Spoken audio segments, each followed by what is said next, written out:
SB19 was featured in 2 Chicago newspapers and listed by Billboard as one of the best moments at Lollapalooza. Have you ever wondered what it takes for an artist to truly break into a new market? Is it chart numbers, millions of streams, or something much simpler, when complete strangers walk away saying, "I'm a fan now"? Because that's exactly what happened during SB19's historic performance at Lollapalooza 2026. At the same time that 4 American teenagers were unexpectedly becoming fans of SB19, something else was happening behind the scenes. 2 of Chicago's biggest newspapers, the Chicago Sun-Times and the Chicago Tribune, were covering a moment that could become one of the most important chapters in Filipino music history. Today, we're putting those 2 stories together because they share one powerful message. SB19 didn't just perform at Lollapalooza. They left an impression that reached both ordinary festival goers and major media outlets. Before we continue, don't forget to like and share this video, subscribe to Band's Collection, and turn on notifications so you never miss the biggest SB19 updates from around the world. Now, let's dive in. Imagine standing at the front barrier of one of the biggest music festivals in America.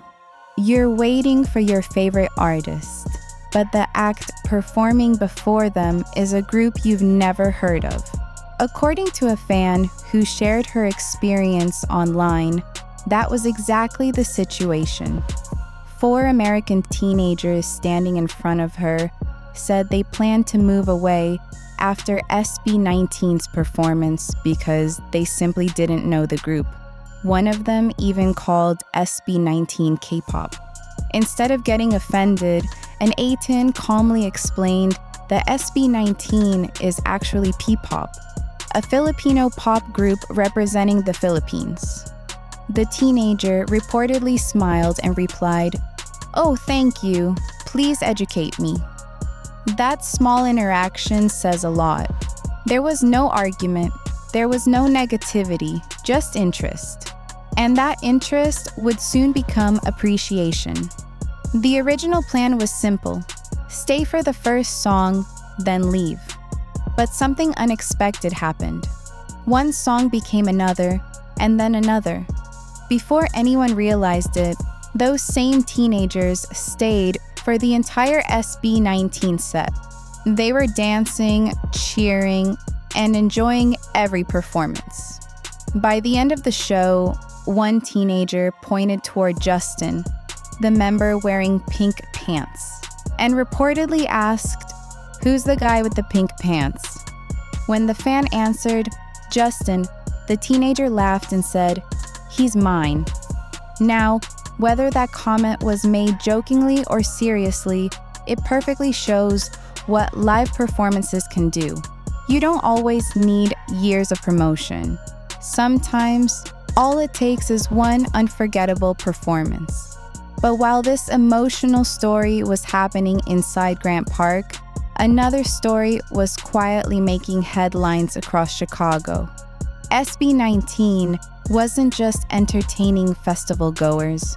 They were making history. The Chicago Sun-Times highlighted SB19 as the first Filipino group ever to perform at Lollapalooza. That's more than just another concert appearance. Lollapalooza is one of the world's most well-known music festivals. Artists from every corner of the globe dream of stepping onto those stages. For SB19 to become the first Filipino group to perform, there represents a major achievement not only for themselves, but also for Ppop and Filipino music as a whole. The newspaper even noted that before their historic performance, Josh Cullen had thrown the ceremonial first pitch at a Chicago White Sox game, showing that SB19's presence in the city went beyond the festival itself. It wasn't just one event. It was an entire week of attention. Then came another level of recognition. The Chicago Tribune, another of the city's most respected newspapers, also covered SB19's appearance. When two major local newspapers cover the same achievement, it shows that the event mattered far beyond one fan community. These weren't entertainment blogs repeating social media posts. They were trusted newspapers reporting on a major moment in one of America's biggest music cities. That alone says a lot about the importance of SB19's appearance. The newspaper coverage also highlighted something every Aten already knows. SB19 fans will go anywhere to support them. One story featured a fan who traveled from San Francisco just to witness the performance. She waited for hours under the Chicago summer heat because she believed this was a moment worth experiencing in person. According to the article, she described SB19 as a source of Filipino pride and confidently said she believed they were going to impress the crowd. Think about that level of support. Flying across the country and standing in line for hours, not because someone forced you to, but because you believe in the artists you're supporting. Moments like these remind us that fandom isn't just about music. It's about connection, identity, and community. The newspapers also highlighted something happening thousands of miles away. While SB19 was performing in Chicago, fans in the Philippines weren't sleeping. Because of the time difference, the performance aired at around 3:45 in the morning, Philippine time, yet fans still gathered to watch together. The articles reported live stream watch parties in both Chicago and the Philippines. The Department of Tourism even organized a free public watch party in Manila. And despite the early morning schedule, the venue reportedly filled with supporters ready to witness history together. Think about that. People willingly waking up before dawn, not for work or school, but to celebrate a Filipino group reaching one of the biggest stages in the world. That's the kind of support money can't buy.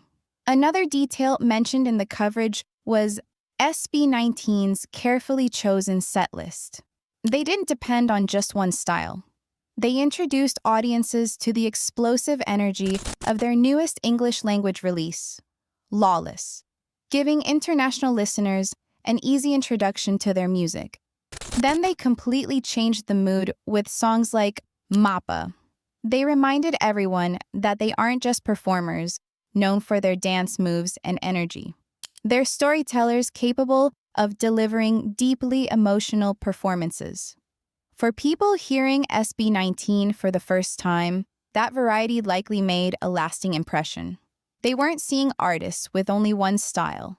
They were seeing performers with real range. Now, let's connect both stories. On one side, 4 American teenagers arrived at the festival without knowing SB19 and left talking about Justin. On the other side, 2 respected Chicago newspapers were covering a historic moment for Filipino music. One story is personal, while the other is historical. Together, they reveal a much bigger picture. Global recognition doesn't happen overnight. It happens one performance at a time, one article at a time, and one new fan at a time. That's exactly what Lollapalooza represented. Perhaps the most inspiring part of this story isn't the headlines. It isn't in the history books. It isn't even becoming the first Filipino group to perform at Lollapalooza. It's the reminder that music still has the power to surprise people. 4 teenagers arrived expecting to wait for someone else. Instead, they discovered SB19. Chicago newspapers expected to cover another major festival. Instead, they recorded a major moment for Filipino music. Fans across the Philippines stayed awake before sunrise. Supporters traveled across the United States, and together they witnessed a moment that may be remembered for years to come. Whether you're an Aten, a casual listener, or someone hearing about SB19 for the first time, one thing is becoming increasingly clear.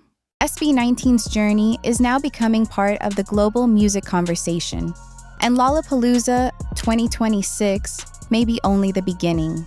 What was your favorite moment? The American teenagers becoming fans, the Chicago media recognition, or Filipino music making history on a global stage? Share your thoughts below, and thanks for watching.